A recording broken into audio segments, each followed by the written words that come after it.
Paz do Senhor, irmãos, tudo bem? Vamos estar dando continuidade hoje na lição de número 12, que tem por título A Conduta do Crente em Relação à Família.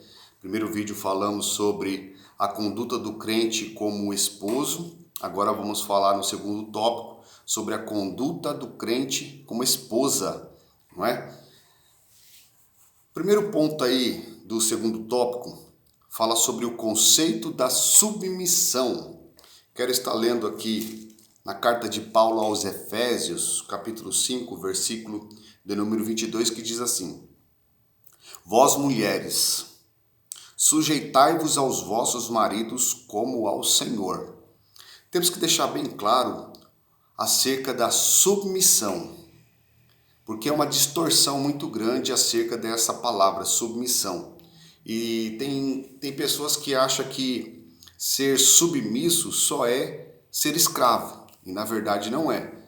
A nossa a língua portuguesa ela vai dar duas ramificações para o que é submissão. A primeira é, sim, a da escravidão, daquela pessoa que é oprimida a ser submisso, daquela pessoa que é forçada a ser submisso. Mas também tem o segundo ponto, que vai dizer que a submissão vem por meio de escolha, ou seja, a pessoa escolhe por amor a ser submisso. E no caso da submissão da mulher, da crente, como esposa, ela sim deve ser submissa num contexto em que a igreja ela é submissa a Cristo, que é a cabeça da igreja, e a mulher, no entanto, ela é submissa ao esposo, entendendo que o esposo é o cabeça da mulher. Mas não é uma submissão por obrigatoriedade. Ela é uma submissão por amor, ou seja, tudo que a esposa for fazer para o marido é baseado em uma submissão amorosa, ou seja, ela faz porque ela quer fazer, ela faz porque ela ama fazer, ela faz porque ela é recíproca àquilo que ela tem recebido do esposo. Então esse tipo de submissão, sim, a mulher que é crente deve fazer com prazer, com honra. É o mesmo caso, por exemplo, do que a Bíblia vai dizer quando um escravo serve ao seu senhor por um determinado tempo e aí depois de 7 anos ele fica livre. E aí, quando o escravo gosta muito do seu senhor, ele decide, por espontaneidade, por prazer, por amor ao seu senhor, não deixá-lo. Então a Bíblia vai dizer que ele fura a sua orelha, né? Como demonstração de que é ele que quer ficar ali. No caso então da esposa aí, esta submissão é amorosa, ou seja, ela faz por prazer. Tudo aquilo que ela vai servir ao seu esposo é por prazer. Cuidar das suas vestes, cuidar da sua alimentação, cuidar dos seus afazeres. Então, a esposa é submissa neste contexto, tá?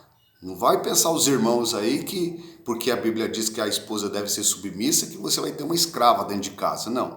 E nem a esposa também pode ter esse tipo de pensamento, tá bom? O segundo ponto do segundo tópico vai dizer a condição da mulher cristã. Qual que é a condição da mulher cristã hoje? Ela tem uma evolução muito grande. Por quê? Nós entendemos que na tradição judaica, por exemplo, a mulher ela era um tanto quanto desprezada. Se você pegar, por exemplo, também nas tradições gregas, a mulher era como uma escrava. Ela não tinha direito a muita coisa, ou direito a quase nada.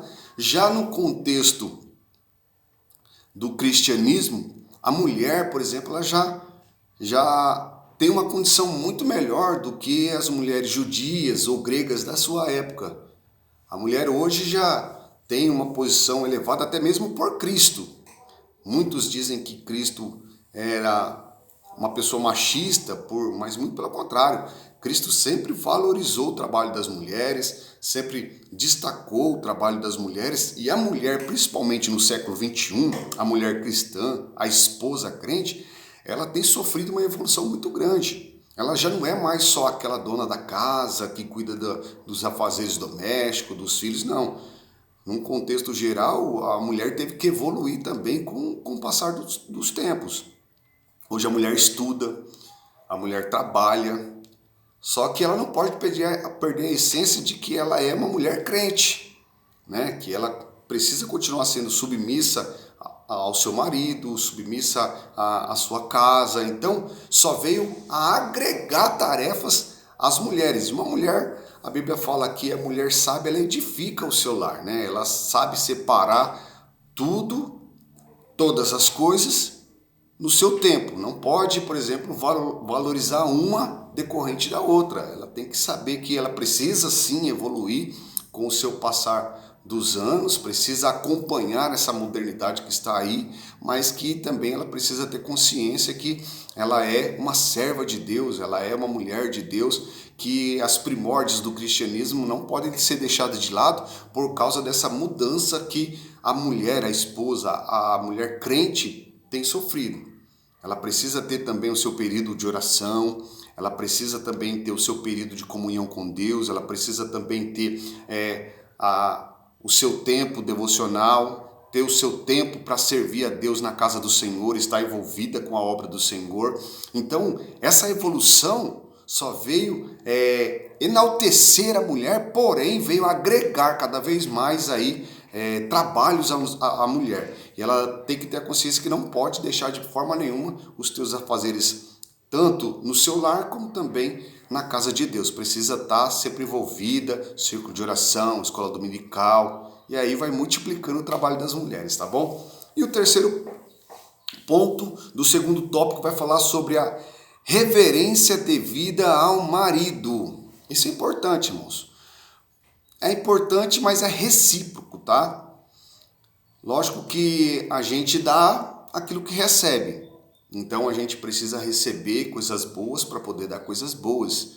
Né? No caso da reverência do marido, a mulher que serve a Deus, que é crente, que é uma esposa, ela precisa reverenciar o seu marido, ou seja, na sua maneira de vestir, na sua maneira de falar, entendeu? Porque isso honra o marido.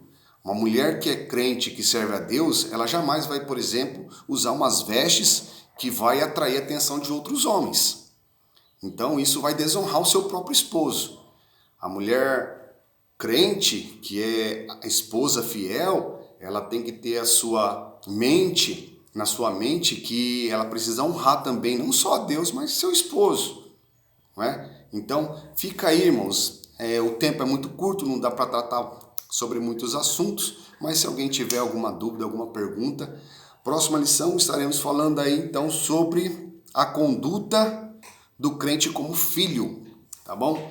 Que Deus abençoe, que Deus continue abençoando as famílias, os homens como esposo, as esposas aí também, e o mais importante, irmãos, é a conversa.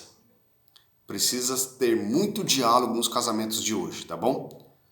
Não é feio chegar e dizer, não estou gostando disso, precisa melhorar naquilo, e assim eu tenho certeza que Deus vai abençoar a harmonia e o casamento dos irmãos, em nome de Jesus.